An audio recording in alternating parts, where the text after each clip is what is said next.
दूसरे में पहले मैं सुना रही हूँ ना, वो कहानी है ना खरगोश और कछुए की। तो ना एक बार ना तो दो खरगोश और कछुआ, तो ना खरगोश ना कछुए पे हमेशा रहना सीधी बैठना। चलता है, तो धीरे बहुत चलता है। तो फिर खरगोश और कछुए में ऐसे लगी कि भाई हम शर्त लगाते हैं कि कौन रेस लगाते हैं, कौन जीतेगा, तो धीरे चलता है। तो खरगोश और कछुआ रेस लगाते हैं। तो वहाँ से उन्होंने रेस स्टार्ट की ना, यहाँ से ना खरगोश बहुत जोर से दौड़ा, बहुत जोर से, और कछुआ उसकी चाल से धीरे धीरे धीरे धीरे चलता रहा। रास्ते में ना खरगोश तो देखा वो तो अभी बाद में लेट आ रहा है, फिर सो जाता हूँ, वो तो थकान से सो गया। फिर कछुआ आया, कछुआ ने देखा वहाँ पे, और उससे तो नींद आ रही थी। कछुआ धीरे धीरे धीरे पहुंच गया रेस, वो कछुआ जीत गया। फिर वो खरगोश आया तो उसने देखा कि ना कछुआ तो भी रेस जीत गया।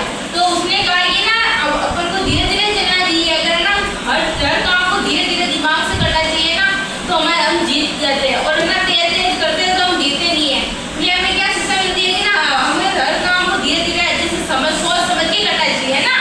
और ना दूसरी बार जब कछुए ने कहा कि खरगोश ने कहा कि अब की बार अब रेस और लगाते हैं, इस बार कौन जीतता है। तो खरगोश ने ना लगातार दौड़ लगाई, और ना कछुआ पीछे रह गया। इस बार खरगोश जीता था, क्योंकि उसने ना कछुए से सीखा है कि ना लगातार मेहनत करते हैं ना तो ही सफल होते हैं, है ना।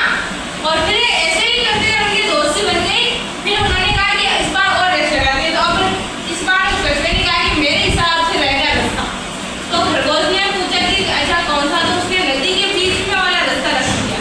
तो फिर खरगोश तो नदी में जा नहीं सकता, और कछुआ तो तैर सकता है ना। तो खरगोश में और उनके दोस्त हो गए। तो कछुआ आगे निकल गया था, तो फिर वो खरगोश वहाँ पे खड़ा था। तो कछुआ धीरे धीरे आया उसके पास, तो उसने देखा कि खरगोश वहाँ पे खड़ा था, और फिर खरगोश ने कहा कि कछुए ने कहा क्यों खड़े हो, तो कहा मैं तो नदी पार नहीं कर सकता ना, इसलिए मैं खड़ा हूँ। तो फिर खरगोश ने कछुए ने कहा कि तू मेरे ऊपर आ जा, मैं तुझे पार करवा दूंगा। तो उनकी दोस्ती